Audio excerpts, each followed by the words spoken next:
porque hoy ya lo vemos con nuestros ojos del siglo XXI como una construcción, pero en aquel momento se estaba dando forma, ¿no? Y costó, y sigue costando. ¿Cómo fue posible esto, profe? ¿Cómo fue posible? Porque, a ver, ¿quiénes se reunieron, quiénes hicieron posible que hoy Catamarca sea una provincia? Hay que pensar que desde 1814 la ciudad de Catamarca pertenecía a una jurisdicción mayor que era la provincia de Tucumán. Eso que se llamaba provincia de Tucumán estaba conformada por las actuales provincias de Tucumán, Santiago del Estero y Catamarca.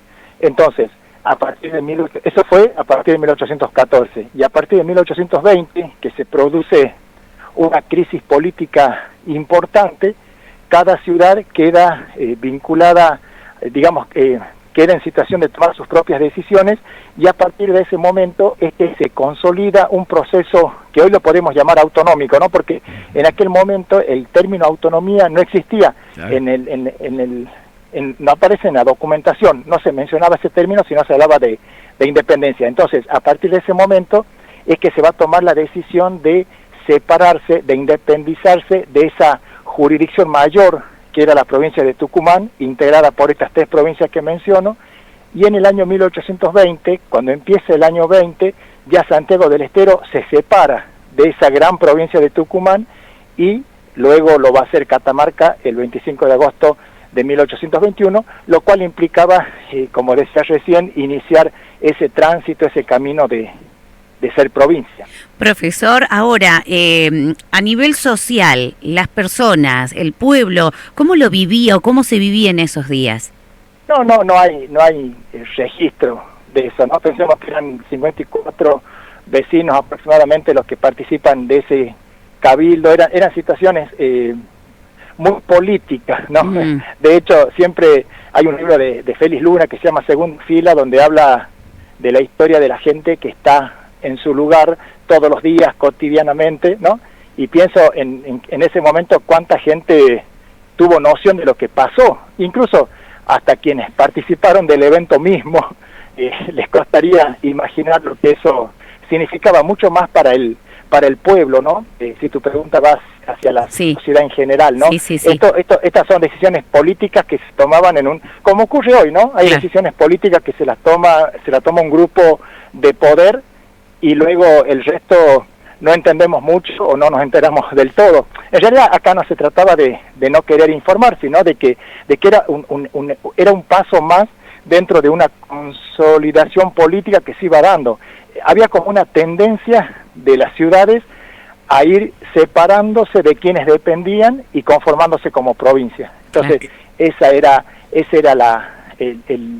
lo que se vivía en ese momento, ¿no? De hecho, la construcción de provincia es un proceso muy largo, no ocurre de un día para otro, solamente que recordamos esta fecha, ponemos como un hito en esta fecha para pensar y reflexionar en esa construcción política que es la provincia de Catamarca. Hablando, ¿no?, de este entramado político-social, profe, ¿hay por qué, hay relaciones que nos lleven a por qué se eligió a Nicolás Avellaneda y Tula como el primer mandatario catamarqueño?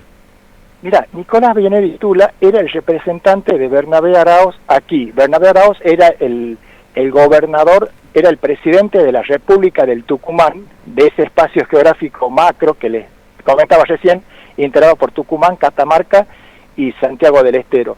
Y ustedes saben que Nicolás Avellaneda y Tula se lo recuerda como el primer gobernador de Catamarca.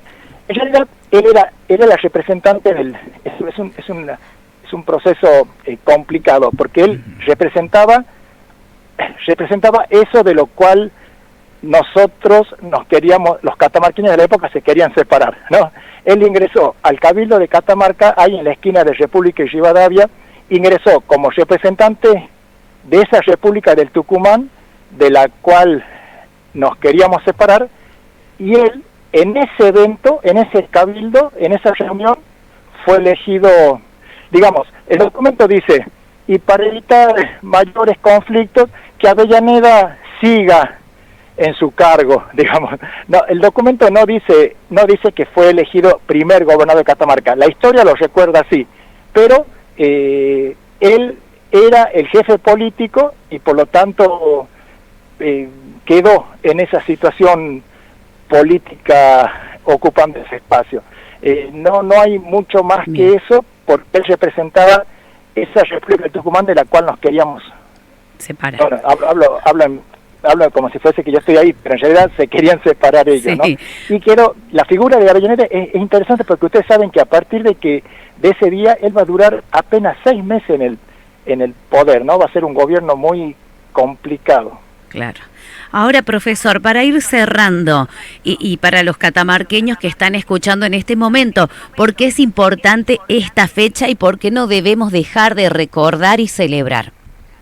Mira, es buena esa pregunta, es linda, porque son estas fechas que son fundantes. Yo siempre hablo de la cuestión de la identidad catamarqueña, y estas fechas es una de esas fechas que tenemos que recordar como nuestro cumpleaños, y que nos permiten no celebrar nada, ni festejar nada, sino recordar y reflexionar sobre un evento que tiene que ver con la consolidación política de un espacio geográfico que dejó de ser la ciudad y su jurisdicción desde la fundación para ser luego la provincia de Catamarca. Y pensar que desde ese momento, 25 de agosto de 1821, se inicia este camino de darle forma a esa figura tan difícil que fue en ese momento armar una provincia, con poder ejecutivo, legislativo, judicial y todo lo que implica. Nosotros hoy estamos ya con la mirada del siglo XXI y más o menos vemos lo que es una provincia o lo que es nuestra provincia, pero en aquel momento no se sabía bien hacia dónde iba la cosa y había que trabajar en función de eso. Yo creo que en homenaje a quienes aportaron lo mejor de sí para trabajar por una provincia que no se sabía bien hacia dónde iba, yo creo que en memoria de ellos es bueno recordar este evento fundacional de nuestra historia. Profesor, le quiero agradecer enormemente por este repaso, por esta reseña que nos ha brindado en esta apretada síntesis, ¿no?, de tiempo, así que le agradezco por haber estado con nosotros aquí en nuestro programa, muy amable. Por favor, gracias a ustedes y que tengan lindo día. Igual para usted también. Bueno, allí teníamos entonces la palabra del historiador Marcelo Gersani Oviedo, dándonos una apretada síntesis, ¿no?, de lo que ha sido este 25 de agosto de 1821, ¿no?, cuando celebrábamos allí la independencia, la autonomía de la provincia de Catamarca. Las 9 de la mañana con 35 minutos. Todo lo que suena.